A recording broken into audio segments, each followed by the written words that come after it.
Kwento ni Jonah at ang balyena.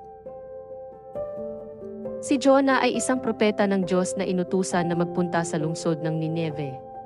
Ang Nineve ay puno ng kasamaan at nais ng Diyos na babalaan ang mga tao doon upang sila'y magbagong buhay. Ngunit, sa halip na sumunod sa Diyos, tumakas si Jonah at sumakay ng barko papunta sa kabaliktaran direksyon sa lungsod ng Tarshish. Habang nasa dagat, nagpadala ang Diyos ng isang malakas na bagyo. Ang barko ay halos lumubog at natakot ang mga tripulante. Hinanap nila kung sino ang dahilan ng bagyo. Sinabi ni Jonah sa kanila na siya ang may kasalanan sapagkat tumatakas siya mula sa utos ng Diyos. Kaya't sinabi niya sa mga tripulante na itapon siya sa dagat upang humupa ang bagyo.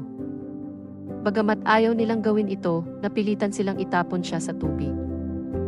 Agad na tumigil ang bagyo nang mangyari ito. Habang nasa dagat, nilamon si Jonah ng isang napakalaking balyena. Nanatili siya sa loob nito ng 3 araw at 3 gabi. Sa loob ng tiyan ng balena, nanalangin si Jonah sa Diyos, humingi ng tawad at nangako na susundin na niya ang kanyang utos. Narinig ng Diyos ang panalangin ni Jonah at inutusan niya ang balena na iluwa si Jonah sa dalampasigan.